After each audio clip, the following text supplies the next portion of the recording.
This scenario is about remote access.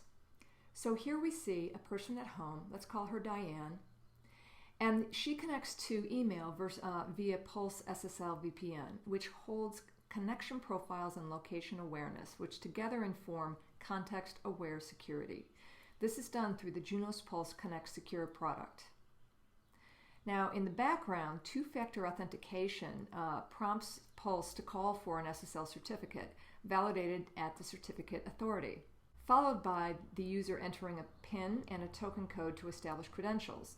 Pulse Host Checker does a health check for device status, checking for resiliency of, say, antivirus scans, patch updates, and the like. Now, on the network, certain resources such as email are accessible, but other resources such as financials based on the user roles may not be. Next, we go into continuous monitoring.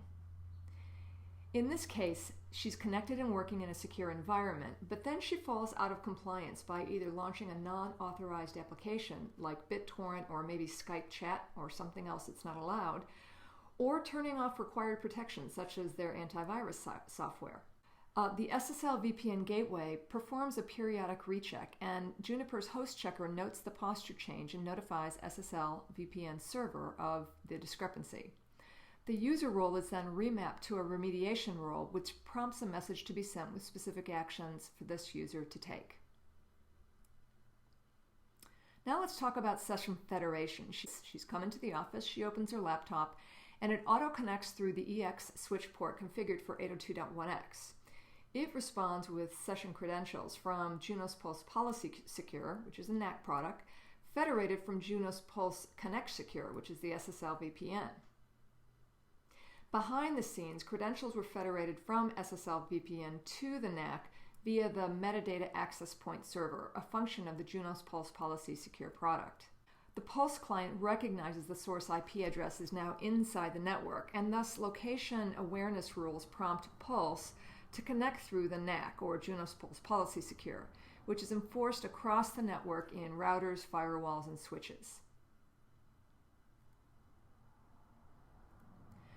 Now, the user connects to the network without Pulse in this case. Junos Pulse Policy Secure utilizes a Windows credentials to connect with Active Directory to enable session authentication.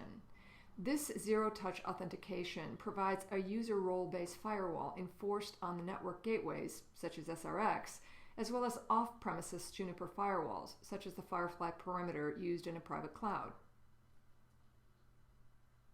Now here we have a BYOD scenario. We've got a high-ranking technician that has 3 different devices, which he uses every day. He's got a laptop, an iPad, and an Android smartphones, which of course all have different operating environments. The laptop is corporate-owned and utilizes Pulse for SSL VPN compliance and NAC policies. The Android smartphone is not managed, so when it comes through the WAP, it has access only to the internet, not to corporate resources, even though the owner is a trusted individual. The iPad is under MDM program, which might be AirWatch or Mobile Iron, which allows the user to access corporate resources. The MDM provides features that support compliance, such as find and wipe device or check for asset status, things like that.